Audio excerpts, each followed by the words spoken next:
letting people in.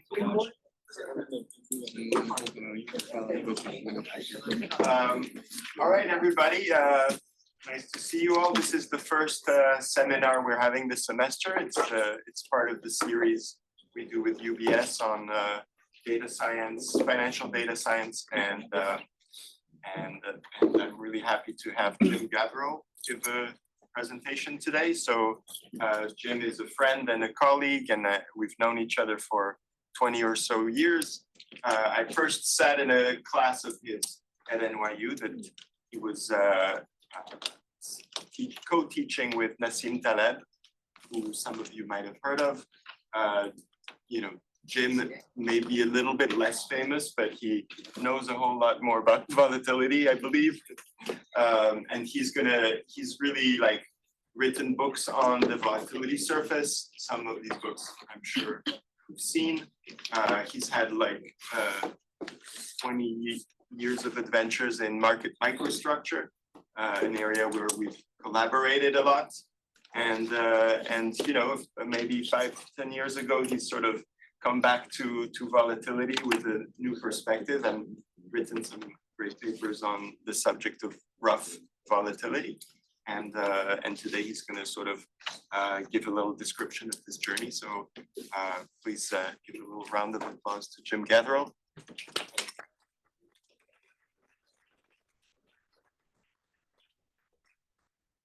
Hey, thanks very much for that very kind introduction, Sasha. You forgot to mention we're together in quantitative finance, right? Yes. The best journal. The best journal for quantitative finance research. It's called Quantitative Finance. Okay, so thanks everyone for coming to my talk. I'm a bit suspicious that it's so well populated. Do they get credit? Well, they get punished if they don't come. So yeah, something like that. So please ask questions. It's not going to be much fun if nobody asks a question. So please ask questions. And let's go. So the title is 10 Years of Rough Volatility. Why 10 years? Well, because it's 10 years since basically we wrote the first papers. And here's what I'm going to talk about. So who knows what the volatility surface is? Good. We've got at least one guy who knows what the volatility surface is. So we're going to look at the shape of the volatility surface, and I guess I justify getting invited because that's data. And we'll look at the scaling of volatility smiles. And then this encourages us to look at scaling of historical volatility. And then we come up with a model to describe that, which turns out to be a very natural model. And then the key parameter is the so-called Hurst exponent H. So we'll talk about how that's estimated. We'll forecast realized variance. Then we start looking at models, which are obviously under Q rather than under P.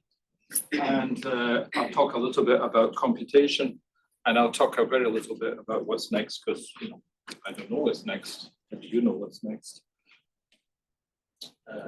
Okay, so here's the volatility surface. And this is the volatility surface as of some pretty random date, the 15th of February, 2023. What do we notice about this object? First of all, it's a beautiful shape. It looks like modern architecture or something. It's a beautiful shape. It's data. I mean, I've not fitted any kind of fitting function to this thing. All I've done is taken the mid-vols and kind of smoothed them a little bit. But it's basically just data that we're looking at. And as you know, a minor digression, if you were to take a classical stochastic volatility model and look at the volatility surface, it would not be a beautiful shape like this.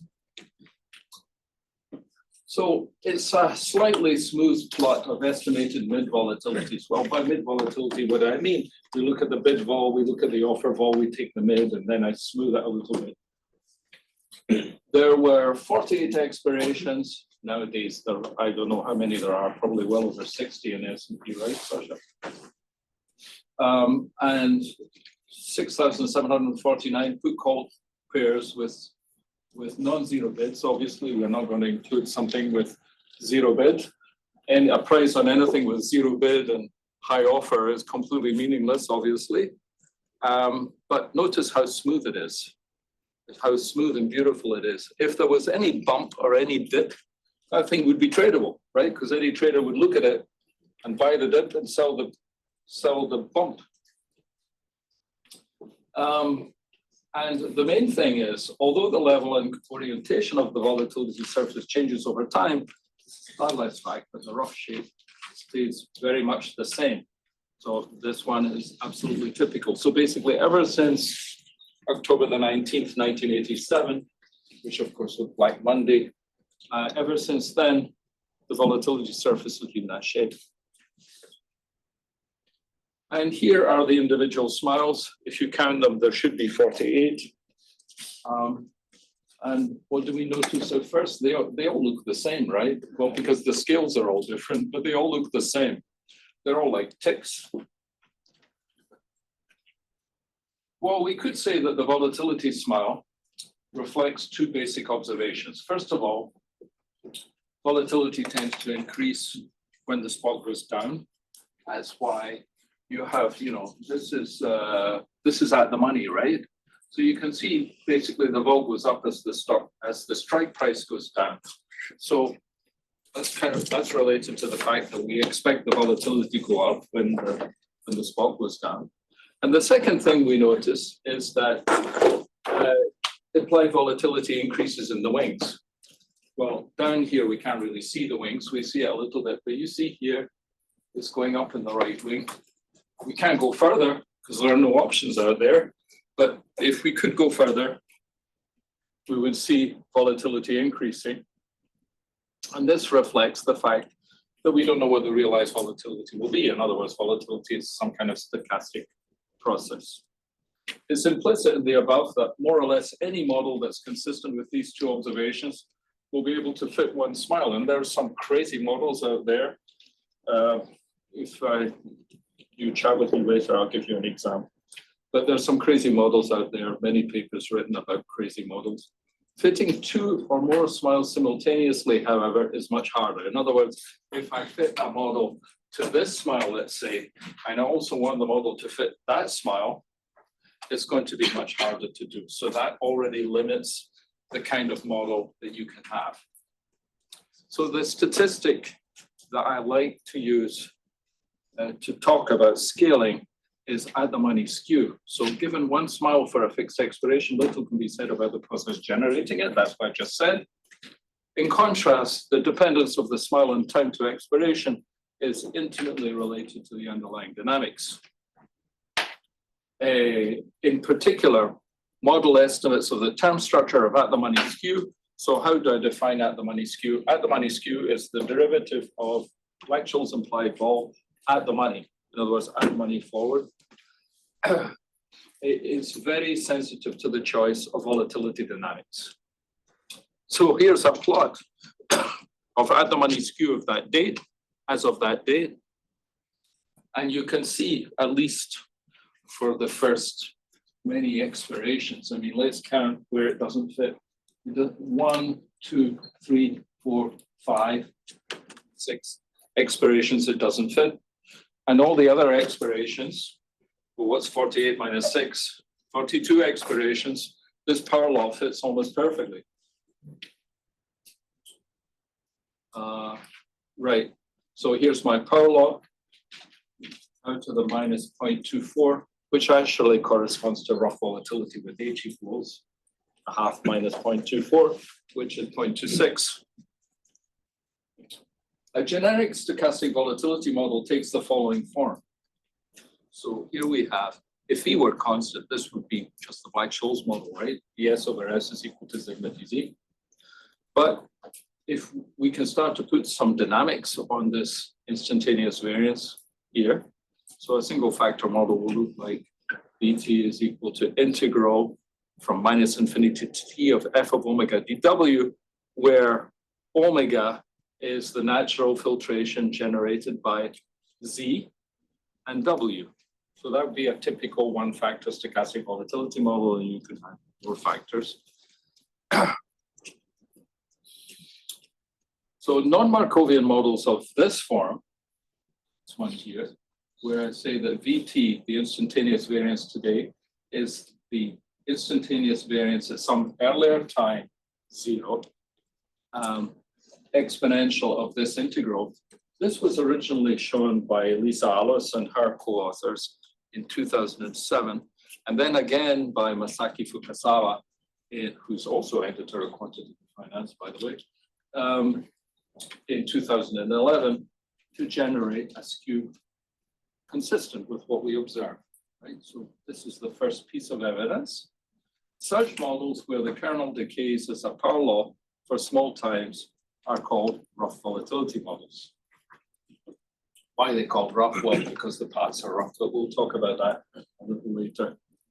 The typical power law behavior of the skew term structure for short times is one of the motivations for rough volatility models, right? So basically, if we write down a model like this, we expect it to generate a term structure of skew like the one that we observe. Now, these guys, they put a fly in the ointment. There's Julien Guillon and Mehdi El Amrani, they're from around the corner, Bloomberg. So they showed that power law fits, I can't even read this now, fits the average skew term structure poorly for very short periods. Now, the key here is the word average. In other words, mostly you see this power law, but sometimes you don't. I'm going to give you an example of that. And then these guys, God knows who they are, but Delamot is one of them. Oh, it's Delamot and De Stefano, right? So Marco De Stefano. They show that the skew term structure is typically a combination of two power laws. So this is a more recent thing. I haven't looked more recently than 2023, but you will see that we will confirm their observation. So we'll confirm that the term structure of skew is not always a power law. It will confirm dramatically that it's not always a power law. And we further confirm that the skew term structure seems to be a combination of two power laws, right? So here is the one that I showed you before. It's a nice power law, right? Beautiful fit. And here's this one. See, it's not even monotonic increasing, right? It goes up and then shoots down and then goes up again. You look at that and you think about it and think, well, surely that volatility surface has to be arbitrageable, right? You would think. But it turns out not. I'll show you a picture later that shows that it's not at all arbitrageable. The traders are not at all stupid, especially S&P traders. And here is the skew term structure on, so I've done a log-log plot. So you can see I've got log of the skew on this axis, log of expiry on that axis. Here's my beautiful fit for the first few expirations. And here's another beautiful fit for the last few expirations. And, you know, well, who knows what that means, but it's the sum of two power laws, I guess. So in order to find out if there was really any arbitrage, calendar spread arbitrage, which you kind of suspect, or at least I kind of suspect, maybe because I'm stupid, but when you see a picture like this, it just looks weird, right? So let's see where that came from. Well, here again, I'm just plotting the data. Actually, it's good that I'm in a data science seminar. It's just data. So I'm just plotting my estimates of total implied variance, which is just sigma Black-Scholes squared times t on the y-axis, and log strike on the x-axis. And here are all the different expirations. Now, what can we notice here? Well, first of all, there's no arbitrage. If any of these lines were to cross, there would be arbitrage.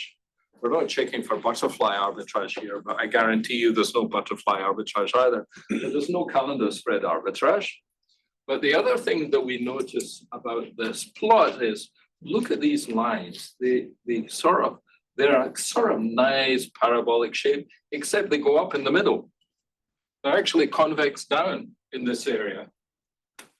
So this kind of plot is typically believed by traders to be consistent with some kind of bimodal underlying density. In other words, traders know that something's going to happen.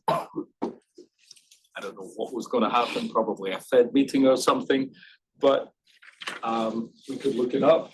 But traders know that something's going to happen, and so you get this kind of ripple in the vol surface. And actually, if you go to the volodynamics page afterwards, you write down volodynamics, you can get some beautiful examples of W-shaped volatility smiles. So this is one of those particular days. So anyway, so Julien Guillon is right. The average term structure of vol skew is not a power law because we get these crazy days where it's not even monotonic increasing. So when you take the average, you get something, God knows what you get when you take the average. So now let's look at the scaling. So Fukasawa and I did a paper, I guess in 2022, because that's what it says, that we should have. So we did an approximate. We did an approximate argument that said that total implied variance should be this kind of function, right? So it should scale. So the out of the so k, little k is log strike. K is equal to log of capital K over S. And W of little k over W of 0, which is the out of the money one, should scale something like this, right? So you see basically there's tau to the minus gamma in there for some gamma. So I fit this formula to the 2 dates. So these are, so this is 48 curves superimposed. Now, I don't know whether you believe, you're engineers, right? Because you're in the engineering department. Are these curves collapsed onto one curve or are they different curves? Well, for me, I'm a physicist. For you, that's pretty much one curve. Now, what about the other date where we had these crazy shapes going on? Well, it's not quite as neat, but it's still pretty good. They're almost collapsed onto one curve. And of course, you could change the parameters of the kernel. What do I mean by the kernel? Oh, this is the kernel here. The kernel is tau to the minus gamma. I could change that to something more complicated. In fact, I could give the curve, make the kernel so complicated, I'd probably get everything to sit on a single curve. So the scaling of the volatility surface, in summary, is basically power law. So this simple scaling of volatility smiles suggests that rough volatility models should be consistent with option prices, right? Because these guys had already proved, Alice and Fukasawa had already shown that a model of this form would generate the correct skew, despite the fact that the term structure of skew is not always parallel. And then that was averaging skews, God knows what that means. So where the instantaneous variance to follow something like that, we would expect the underlying process to have a similar kind of behavior. So let's check.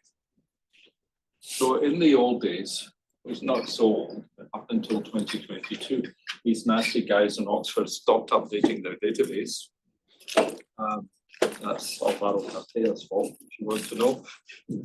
But they used to make historical realized variance estimates freely available. Now, what is realized variance? Realized variance is basically a statistical estimate of integrated variance. And integrated variance is the integral from some time, let's say 0, to some other time, let's say tau, of the instantaneous variance. So it's integral from 0 to tau vs ds, where v is the instantaneous variance. And according to theory, you can estimate realized variance, you can estimate integrated variance arbitrarily accurately if you have many observations of the price series. Unfortunately, you get noise in the estimate, so there's probably a lot in practice. But there were many papers written in the early 2000s about clever ways to extract good estimates of integrated variance. So they have many estimates published, or they had many estimates of this quantity published daily. And so we're going to use these daily realized variance estimates as proxies for instantaneous variance. So we may investigate the time series properties of instantaneous variance empirically. Now, okay, so here's a nice picture. Well, this picture should not be surprising to anybody. You've probably done this yourself. Just look at some estimate of volatility day by day and you get this noisy looking thing. And in the old days, before I was enlightened, I guess, I would have looked at this plot and I would have said, well, it's just a noisy plot, right? It looks like some Brownian motion maybe with noise added. But now, if you were to take one of these points, this one, for example, and ask yourself, what is the error in that estimate? And, you know, actually quantitatively estimate what's the error in that. Well, the error turns out to be not that big. In other words, what we're looking at is the roughness of the volatility series. Now, actually, I'm going to, when we say we're looking at the roughness of the volatility series, of course, we're looking at the average volatility over one day from open to close. Well, that's not instantaneous variance, right? That's an average. So that thing should be less rough than the true instantaneous variance series. On the other hand, all these estimators have noise in them. And so when we add noise, we're going to get an estimate that is lower than the true roughness. So the true roughness is either higher or lower, and we have various techniques for improving. I'll talk about these techniques later. But just to point out that we're not actually looking at instantaneous variance here. That would be cool if we could. We're looking at the integral from open to close each day of integrated variance. So let's look at the scaling of that series. So for Q greater than or equal to 0, we define the Q sample moment of differences of the log vol, right? So we take the log at some lag delta, capital delta, so it could be 1 day, 5 days, 25 days, or 125 days, whatever you want, minus the log of the vol today, and we raise it to the power Q. So for example, if you were to look at Q equals 2, that's just basically the volatility of the volatility series. It's just vol. And so we graph, we do the standard physicist thing, and we draw the log of MQ delta. We do a log plot, M of Q delta against delta, or the log of MQ delta against log of delta, and we see these straight lines. Oh, that's pretty standard in physics as well. You see straight lines, and physicists would refer to this thing as multifractal scaling. So physicists usually write, so what does this mean?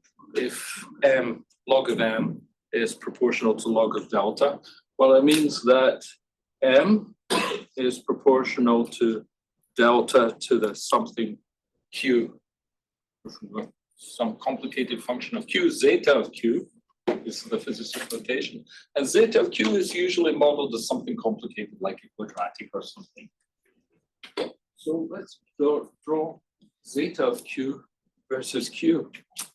And isn't this lovely? You get perfect monofractal scaling, not multifractal at all. You get perfect monofractal scaling. So we see that for each Q, right, so from the log plot that I showed you before, M is proportional to the delta to the zeta Q. And from figure 10, this last one, the straight line, you see that you get the monofractal scaling relationship. Zeta of Q is Q times H for some H, or we're going to call H is there for a reason. It's the Hurst exponent of this series. Now, as I mentioned earlier, our estimate of H is biased high because we proxied instantaneous variance with this average over 1 day. On the other hand, it's biased low because our estimates are noisy, right? So, but the other thing is we estimated it here over the whole time series from, I think it was January 2000 to June 2022, but you can check and you can see actually the H varies over time. It varies quite a lot. I'll show you a picture. Well, so the other thing, so then we've got this beautiful scaling relationship between the moments. Now, when you actually draw the histograms, you discover something else really beautiful. They are almost normal, right? Not quite normal. They're slightly highly peaked. The tails are slightly fat. But the distributions of these changes in the log vol are almost Gaussian. And okay, so now there's two lines on these plots. I'm probably going too slowly, but we'll speed up. Or maybe we just stay here forever. Yeah, I mean, we started 3 minutes late. Yeah, there we go. So then if we look at this plot here, you see the two graphs coincide. There's a red one and a blue one. So the red one is a fit to the histogram, and the blue one is that fit scaled by delta to the 0.17. Well, since delta here is 1 day, 1 to the 0.17 is still 1, so we get the two graphs are the same. Now, if we scale it, if we go to 5 days, you see it's almost perfect, right? The scaling. So it's not just the moments that are scaling, but the whole distribution is scaling perfectly, just like the vol surface. Well, that's no accident, right? And we can do this for every index in the database. You see all these different indices. I'm not going to waste my time going through them all, but they're all the same. And in the paper that we originally wrote, we computed daily realized estimates over 1 hour windows for DAX and BUT futures. And we checked that gold and crude oil futures scale similarly. Although in the case of gold and crude oil, we, especially with crude oil, we don't get these nice Gaussian distributions. They have fatter tails. And then these guys, Bennetson, Pakkanen, and Lunde, basically the Aarhus guys. Well, Pakkanen was Imperial College, but he trained in Aarhus, right? So all the smart econometricians in the world, basically all of them are in Aarhus, except for those in Oxford. So I guess they fight each other, do they, or do they cooperate? I don't know. But anyway, those are the famous econometricians in the world. So they estimated volatility time series for more than 5,000 US equities plus ETFs, and they found rough volatility in every case. I'm not aware of anyone who's ever done this analysis and not found rough volatility. So let's summarize what we have. Distributions of differences in the log of realized variance are close to Gaussian. So this motivates us to model sigma as a log normal random variable. Moreover, the scaling property of variance of realized variance suggests this model, right? Because the scaling property of fractional Brownian motion is precisely the one that we found, right? So fractional Brownian motion scales as delta to the power 2h.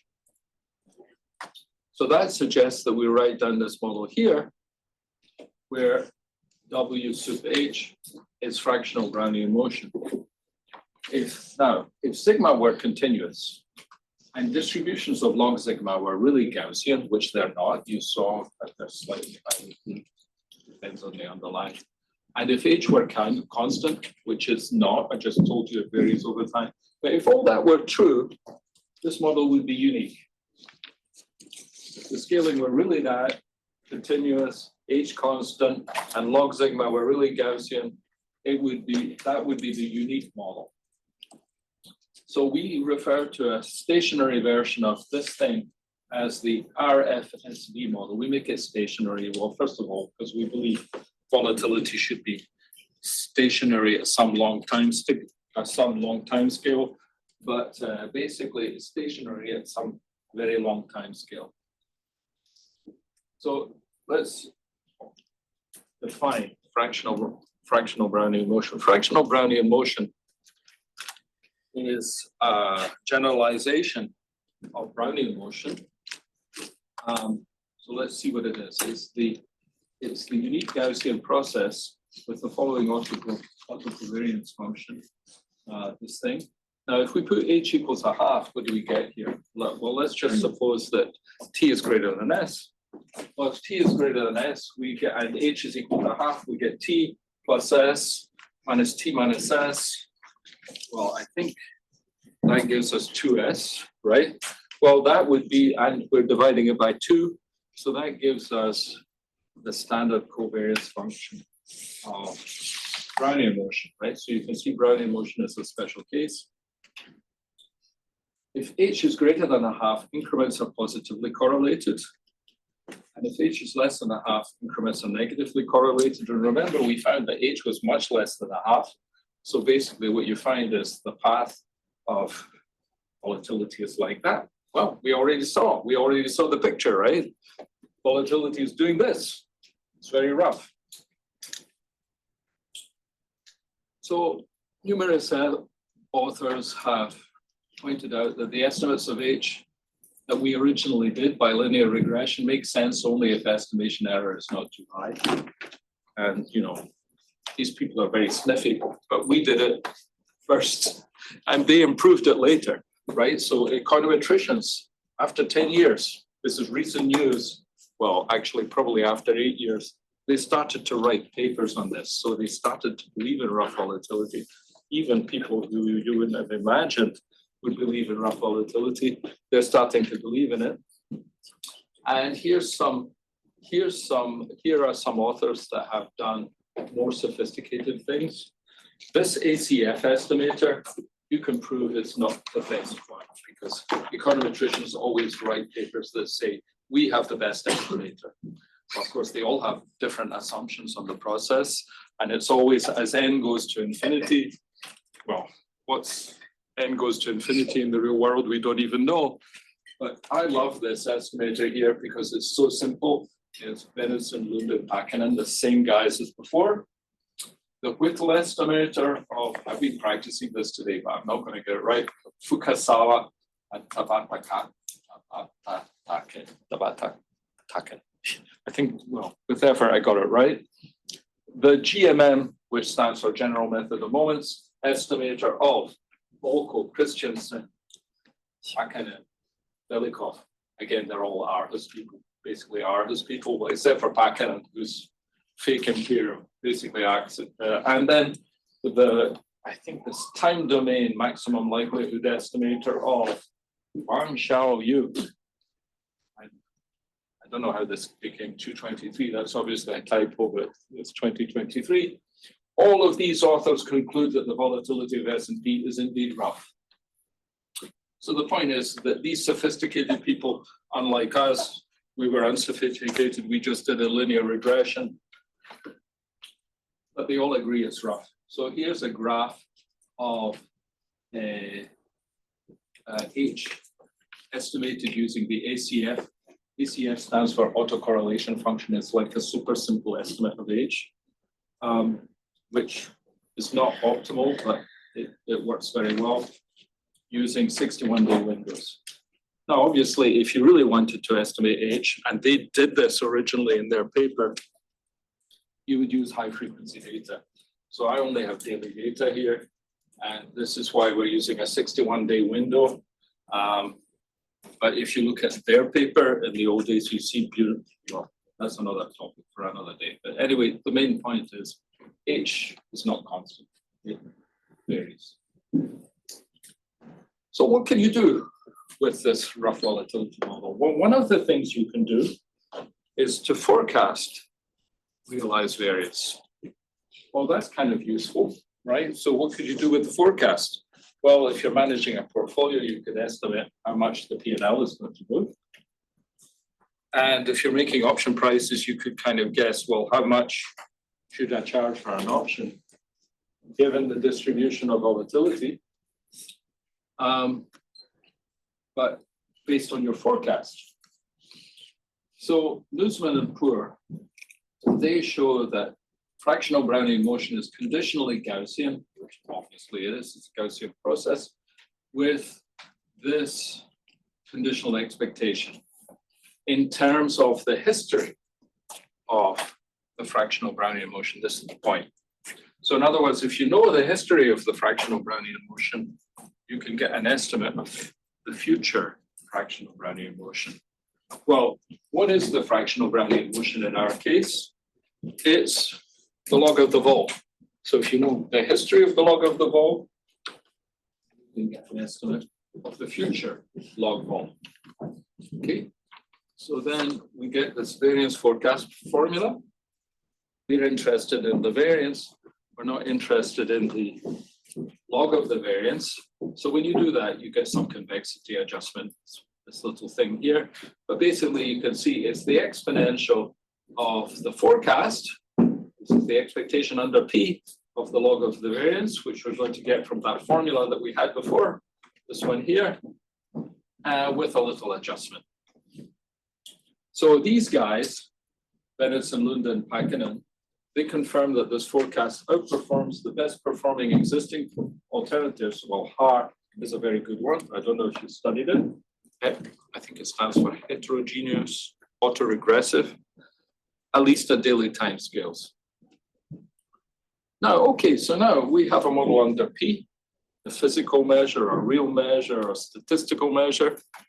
How do we move to Q, which is like the risk neutral or pricing measure, lots of names for it. Right, so we have this. How do we price? The data suggests the following model for volatility under P. The log of vol is just some constant, which we're going to call the vol of vol, times fractional Brownian motion. And we choose the Mandelbrot-Van Ness representation of fractional Brownian motion. There are many, many representations. This is the only one that works for us. It's the only one that works for us because there's no origin. The origin is minus infinity. The origin is the Big Bang. Right, okay. So then we plug this model here into to calculate the difference between the log of some future of the variance at some future date u minus the log of the variance today. And now I've split the integral into two parts. What are these two parts? There's one, so little time little t is today. This part we don't know, right? Because we don't know what's going to happen in the future. And this part, it looks as if we know. But eagle eyes in the audience will notice that, well, what is this thing? How could you ever get it? Right? And this is probably why those kind of models were rejected for a long time. Because in order to compute this thing, you would need to know the history of the Brownian motion since the Big Bang. Sounds like completely ridiculous. Suppose somebody gave you that data even, what would you do with it? It's a lot of data. So to price options, it would seem we would need to know the entire history of the Brownian motion. However, look at this trick here. We can rewrite it. So this is what we had before, except I've exponentiated it. But by definition of the expectation is equal to the expectation of the instantaneous variance times the stochastic exponential. Okay, well, we know what that is. This is the forecast under P. We just computed it, right? So now we got rid. There's no reference to history anymore. All of the history is in this historical estimate. So the conditional distribution of VU depends on F sub t, the filtration, only through the variance forecasts. These variance forecasts depend explicitly on the history of the variance process. Rough volatility models are in principle path dependent. They're always path dependent. rough volatility gives us a natural connection between P and Q, which we're going to see in a minute. So basically, we can forecast the volatility surface using historical data. So if somebody gives me time series of stock prices, I can basically forecast what the volatility surface is going to look like. Right, so our model under P looks like this. Now, let's consider some general change of measure. Well, how do we change measure from P to Q? I hope you studied this because you're going to be examined on it. Are they going to be examined on it? Yeah. We don't do options anymore, right? Oh, you don't do that? Just underlying. I'm kidding.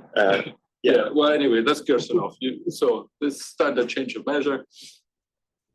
And so when we do that standard change of measure, what do we get? We just plug it into the formula. We get this extra exponential factor where this lambda sub s is some random thing. And that thing could depend on anything. You know, temperature in Miami, it could depend on anything at all.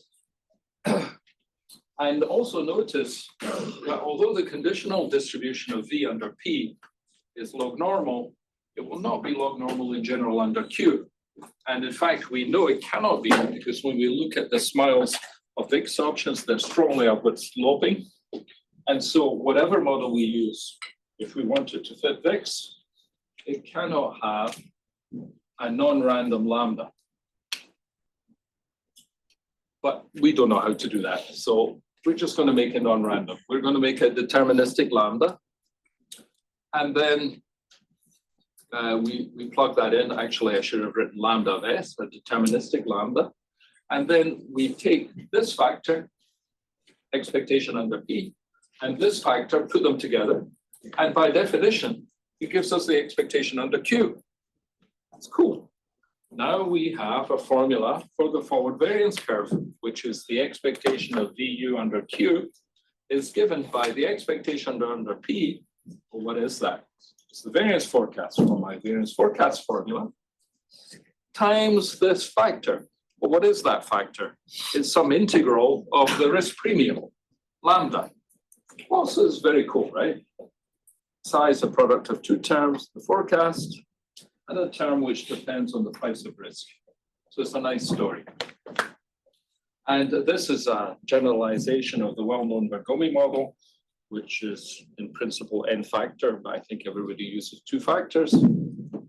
So the Rough-Bergomi model is a non-Markovian generalization of the Bergomi model. The Rough-Bergomi model is Markovian in the infinite dimensional state vector, right? So it's non-Markovian, but it's Markovian if we expand the state space to include this infinite vector, psi t of u for all u's greater than t. So you imagine estimating the whole forward variance curve from the volatility surface. We don't have time to explain how that's done, but we can do it.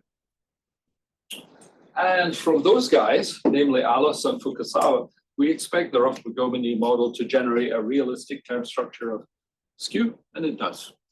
It's lovely. Now we're going to start skipping because I'm running out of time. So Matthew Rosenbaum and I'm destroying lecture theater. So this Elosh, who is F, and Rosenbaum, I'm not sure who F was, I forgot.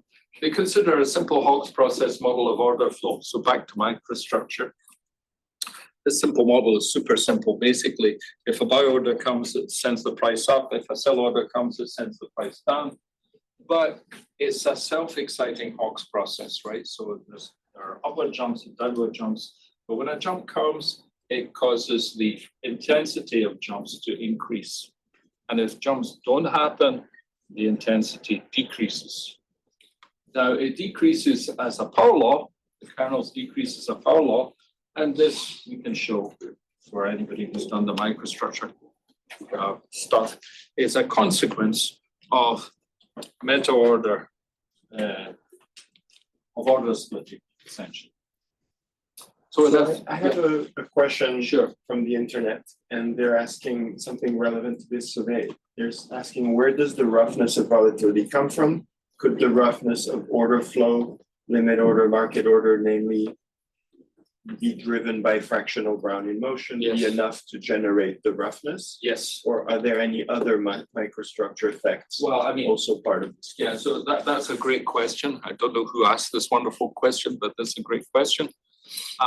There's recent work, I mean, the hot off the press work by Matthew Rosenbaum showing how order flow conspires, like meta orders conspire to create roughness. But this is a much simpler argument. This is basically just fitting a Hawkes process to the data and taking a limit and discovering that you get a rough model coming out. Now, it's a very particular rough model that we get out. It's a rough Heston model. So this is a natural generalization of, I hope these guys like the answer, but they can look up the recent papers. The most recent fact, he hasn't even got the paper out. It's a recent talk of his answers this question. Okay, so then I said in a tour de force means you can't believe they did it because basically they didn't know how to calculate the characteristic function. So I'm going to guess it was Omar, who was a PhD student.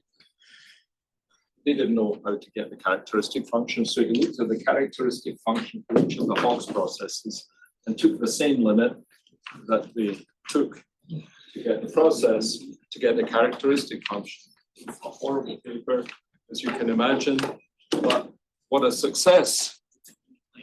So in forward variance form, the Rough-Bergomi model reads this. So notice in particular that you can't write down an SDE for instantaneous variance because this thing blows up, this thing goes to infinity in a rough volatility model, but you can write down an SDE for every forward variance for u greater than t. But for u equal t, you can't do it. So the rough Heston model, on the other hand, is different.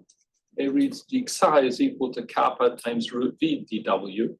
And with this funky kernel here involving the Mittag-Leffler function.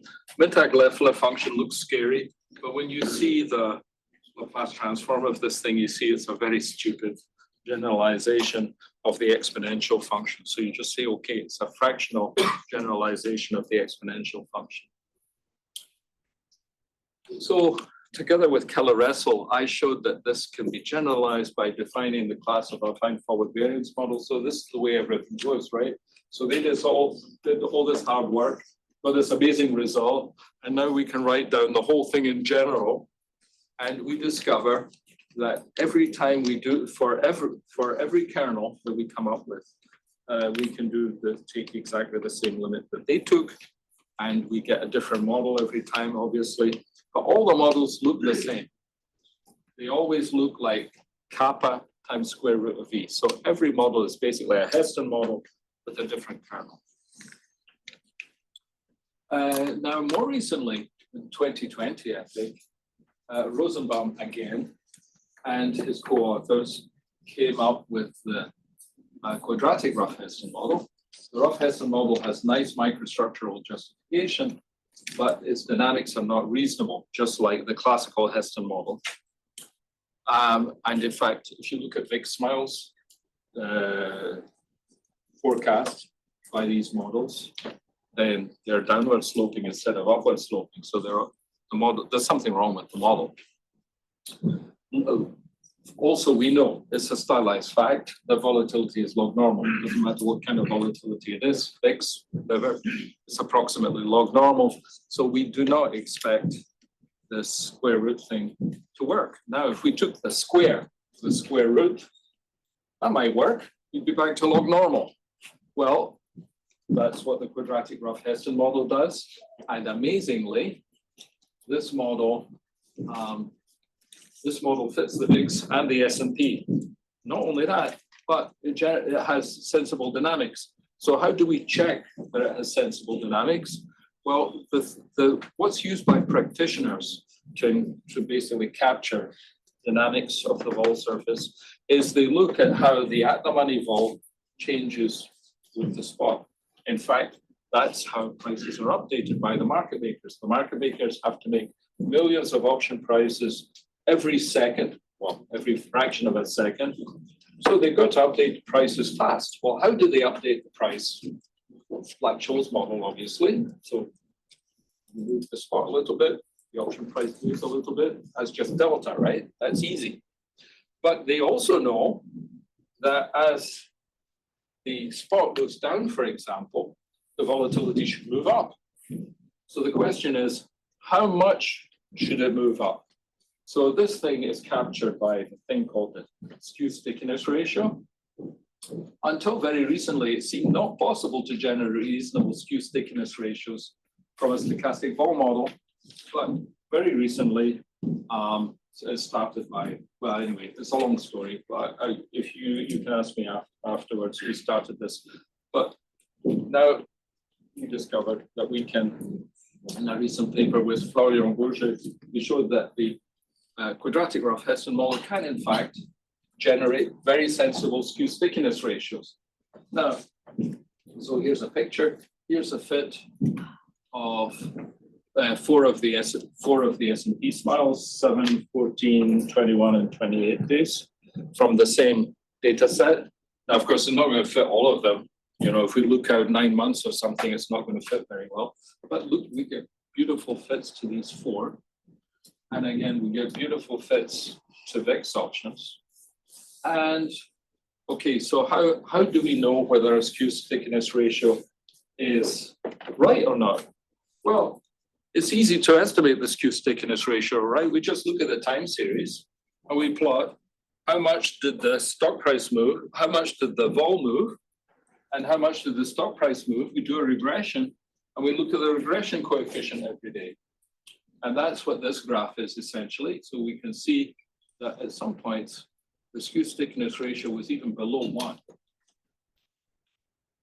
And this is what our model generates, right? So for very short dates, it starts at h plus 3/2, which is something comes from theory, and then goes up sharply and then comes down to something below 1 in this case. So I don't actually know what the skew stickiness ratio was on that particular date in 2023, but we can guess it would have been below 1, right? What about the stock price process? Well, we capture the autocorrelation between price moves and volatility moves just by correlating the Brownian motions. And in fact, in the quadratic rough Heston model, we just say that rho is -1. So then this term, everything depends on the same Brownian. Now, let's talk a little bit about numerics.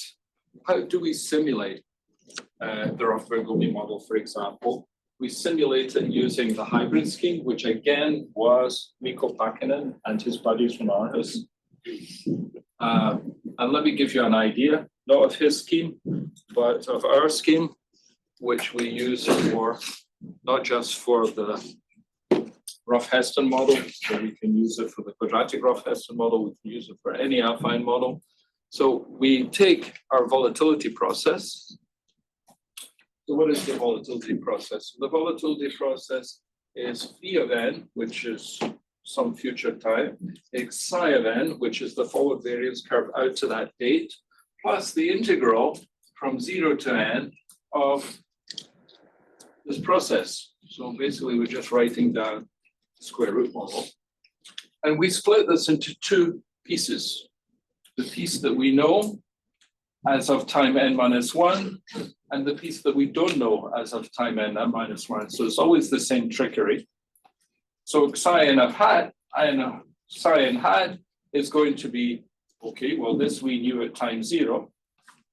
And this whole thing we know at time n-1. And we're going to approximate this. So this is the first trick in the scheme. This is all exact. This part is all exact, but now we approximate. Because we notice there's no singularity in the kernel. So we can take the kernel outside the integral, approximately, and multiply by chi k, where chi k is this. Now, what is that?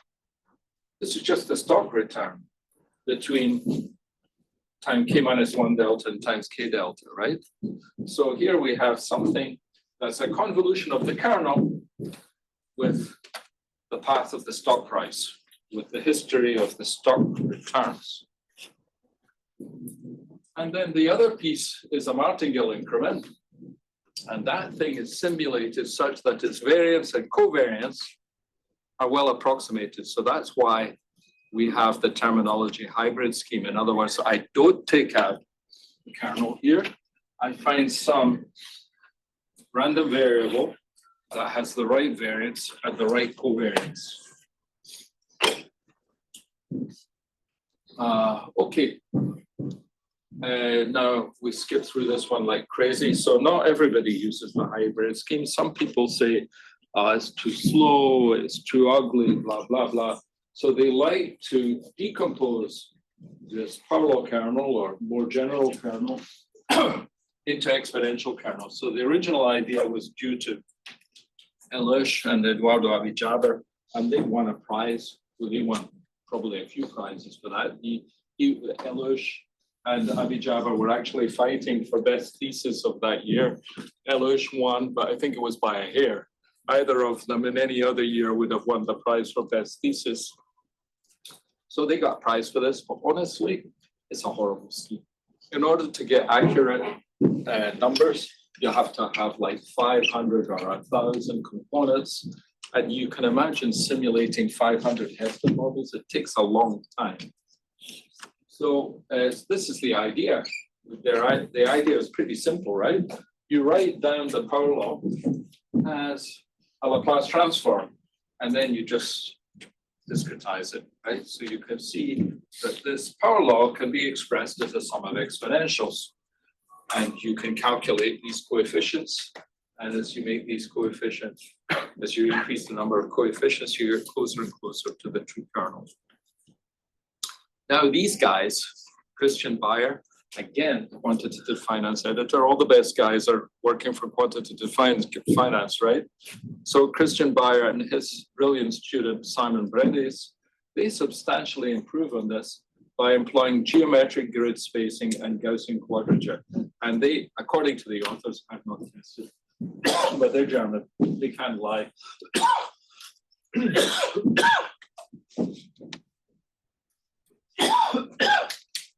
Their 7-point estimate is better than the 1024-point estimate of Abijaber and Hurst.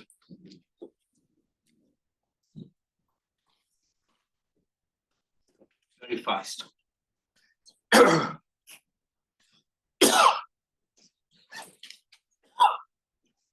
So the rough Heston model, as I said before, its dynamics are unreasonable, but it does fit the Vol surface. At least it fits S&P. It doesn't fit VIX. It's got very bad. The fit for VIX would be absolutely horrible. So we're not even going to look at the VIX.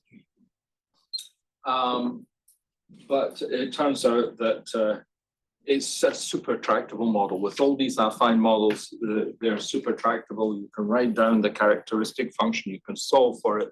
We're going to skip that. So what's next? Well, maybe better numerical techniques. And we combine insights from the path-dependent hybrid scheme and the state-of-the-art Markovian approximation. No idea. Even better fitting a more tractable rough volatility models. Well, I mean, it's going to be hard to beat quadratic rough Heston. It's got almost no parameters, and it fits the VIX, fits the S&P, and gets sensible SSR. You can always add more parameters and get better fits. But that's not really the point. Well, let me digress a minute. Why do we care about the number of parameters? Well, because if you're working for a hedge fund, let's say, and trading volatility, you want to be able to trade S&P options against VIX options, for example. And if you've got too many parameters, it's basically useless. You can't predict anything. You need to have a model with very, very few parameters, with stable parameters. Right, so now the main thing that can be done is the economic rationale for rough volatility. So after 10 years, I don't think anybody has come up with a sensible economic rationale. There should be a very, it's such it's such an obvious stylized fact of time series. There should be an incredibly simple economic explanation for it, but nobody has yet found it. I mean, the closest we've come is Rosenbaum's microstructure argument, if it goes up, Fox process type thing. Maybe his recent thing, which honestly haven't understood, maybe his recent thing gets us closer, but still, it's too micro. I mean, you shouldn't even need a microstructure argument. It should be something more fundamental. So now I'm going to quote from various people. Here's a quote from the preface of our book that we did at the end of 2023. Any viable model describing the dynamics of volatility should exhibit a close resemblance to rough volatility. There are a few people, like an infinitesimal proportion of the academic firmament, who don't believe in rough volatility, and they propose models, but the predictions of these models are exactly the same. They of course, they exhibit the same scaling, because the scaling is a stylized fact, right? So they say, well, we're not right to say it's rough, or they come up with some arguments, but in the end, whatever model they come up with, if it fits the market, it has to look like rough vol. And here's a quote from Fukasawa, which is not 100% positive. He says, the pathwise roughness of volatility itself is, however, only secondary. Volatility is only a hypothetical latent quantity in a diffusive scale. Well, that's true, right? Who can observe instantaneous variance? It's a latent quantity. We can't even define what it is. We can define its integral, and we can estimate its integral. Its realization cannot be identified from finite data. And unfortunately, we don't have infinite data. We only have finite data. Its roughness is as a result of the distributional property of local self-similarity under a Brownian semi-martingale framework. In this sense, the statement volatility is rough seems misleading and indeed has invoked some misunderstanding and confusion in the mathematical finance community. So I feel strong criticism here. That's kind of ouch. Nevertheless, he continues and he adopts the language of rough volatility. So a relevant scientific question is, why is volatility rough? Well, he's Japanese, he said, why volatility is rough? Or more precisely, why the distributions of asset prices in the daily time scale have such universal properties that are well explained by rough vol, right? Because it's all very well to say, well, there's trading at all these different time scales, so we expect volatility to be a multi-time scale process, but why do we get this amazing monofractal scaling? That's the real question, right? Why do all these scales self-organize such that we get this amazing stylized fact? There are several studies that connect rough volatility and market microstructure. Well, we discussed those, and economic reasoning is still absent. Research in this direction would require a deeper understanding of stochastic process. Well, he says that. I mean, I don't even understand that sentence, but he's deeper than me. So it could be that we require a deeper understanding of stochastic processes. So in summary, approximate power law scaling of volatility styles suggests a scaling relationship for instantaneous variance. This leads us to recover a remarkable monofractal scaling relationship in historical vol, which now appears to be universal, the so-called rough volatility paradigm. A natural non-Markovian stochastic volatility model under P then follows. That was the RFSV, I can't remember. The resulting volatility forecast is very good and so simple, right? It only has one parameter, H, basically. Rough volatility models fit the observed volatility surface remarkably well with very few parameters. They offer consistent modeling of historical and implied volatility, and basically, in principle at least, if you have enough historical data, you can basically predict the shape of the S&P, shape of the VIX, skew stickiness ratio. You can do everything in this framework. So it's a kind of theory of everything for financial mathematics. And here's our book for anybody who's interested in further torture. Please buy the book. And actually, I think the book is really worth buying. Why is the book really worth buying? the beautiful cover. So even if you don't read the book, putting this book on your coffee table will mark you out as an intellectual and a great lover of art. So there we go. Here are the references. Right, well, thank you very much. One question from the Q&A. If you believe that the log of the vol is in fact heavy-tailed and not just approximately Gaussian, Right. how do you approximate the Hurst exponents? Also, are there pre-asymptotic bounds on the Hurst exponent? That's not too sure what tough that for means. me. That's Yeah, too that's tough for me. tough. That's a question for somebody more sophisticated. But I think he's asking about how to estimate the Hurst exponent. Well, I mean, we have these papers. They're sophisticated econometric papers, particularly the last three. So the Fukasawa paper, Baruch paper, what was it, Wang Xiao and Yu paper. So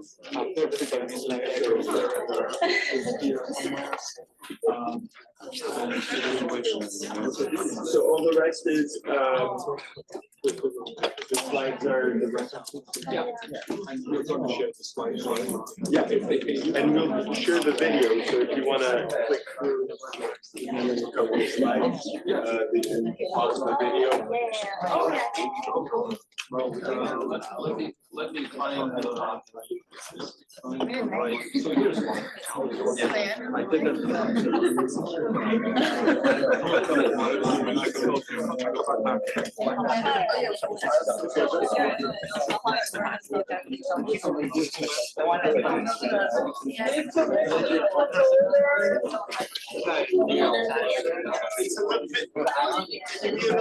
We're just gonna try and wrap up the talk. Like half an hour long.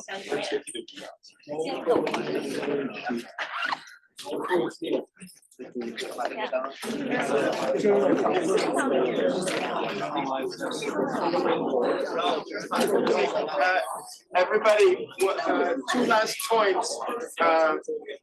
You should all be reading papers in